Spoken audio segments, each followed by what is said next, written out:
দেখুন বন্ধুরা, তোমরা কেমন আছো? আলহামদুলিল্লাহ আমি ভালো আছি। এখন আমি রান্না করব এই বুটের ডালটা, এই ডিম। তোমরা দেখতে থাকো, আমি রান্না করি। এখন আমি এই ডালটা সিদ্ধ দিয়ে দিব, আমি ডিমটাও সিদ্ধ দিয়ে দিব।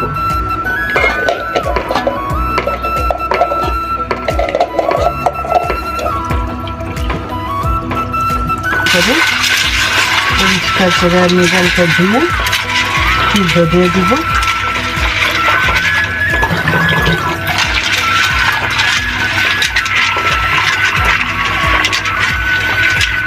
খুব সুন্দর।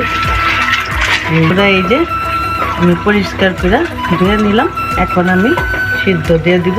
চুলায় দিয়ে দিলাম দুইটা সুন্দর ডিম হয়ে গেছে। এখন আমি নামাই নিব। এই যে ডাল হইতেছে, ডাল একটু সময় দেখেন কি সুন্দর গইলা গেছে, সুন্দর নরম হয়ে গেছে। এখন আমি এটা নামাই নিলাম। কড়াই গরম হয়ে গেছে, তেল দিয়ে দিব পরিমাণ মতো।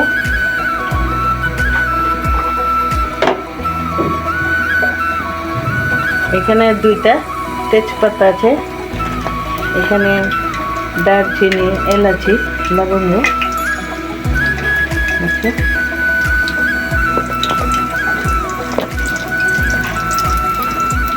পেঁয়াজ আছে, আমি পেঁয়াজটা দিয়ে দিব।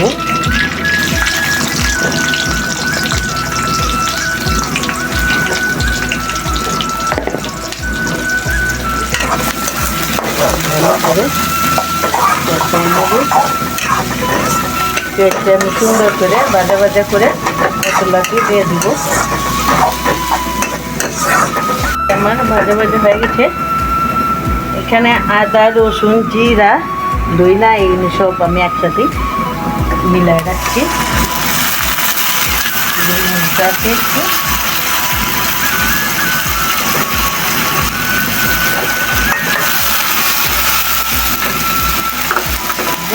এখানে একটু গরম মশলা বাটা দিয়ে দেব।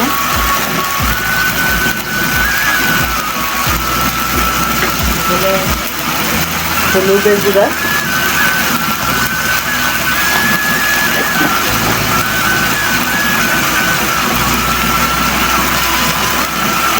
পারি না রে,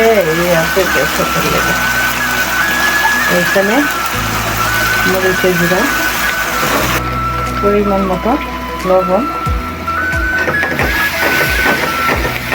দেখেন বন্ধুরা কি সুন্দর সিদ্ধ হয়েছে। জোড়া অল্প আমি পানি দিয়ে দিব কষানোর জন্য। সুন্দর করে আমি কষাই নিব।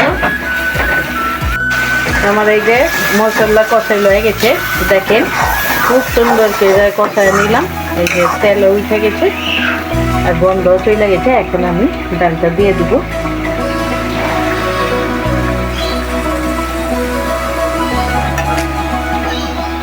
ডালটা একটু ভালো করে কষায় নিব। খুব সুন্দর করে অনেক সুন্দর ঘ্রাণ বেরিয়েছে। এবার আমি গরম পানি দিয়ে দিব কষানোর জন্য।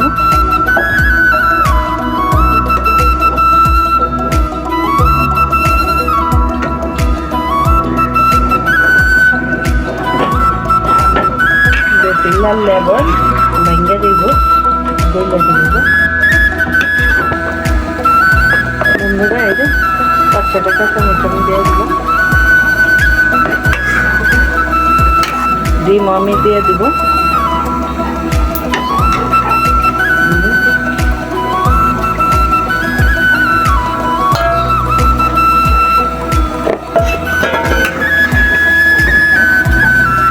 এটার মধ্যে আমি জিরা ভাজা দিব উপরে। বন্ধুরা বুটের ডাল আমার হয়ে গেছে। এখন আমি জিরা ফাঁকি দিয়ে দেবো।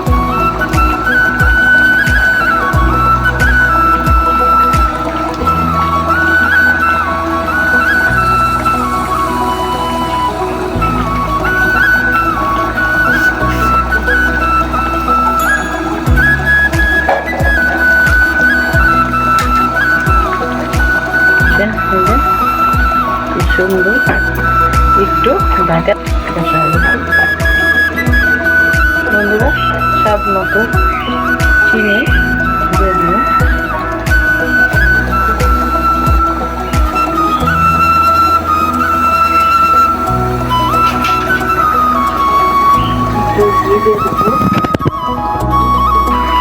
একটু ঘি দিয়ে দেবো।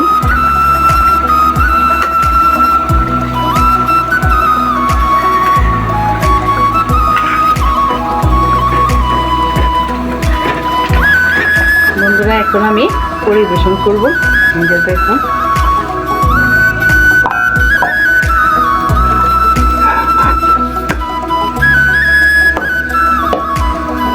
বন্ধুরা আমার বুটের ডাল হয়ে গেছে ডিম দিয়া। এতক্ষণ আমার সাথে থাকার জন্য ধন্যবাদ। তো বন্ধুরা যদি এই রান্নাটা তোমাদের কাছে ভালো লাগে তাহলে এভাবে রান্না করবে আর রান্না করে খেয়ে আমাকে কমেন্ট করে জানাবে। আসসালামু আলাইকুম।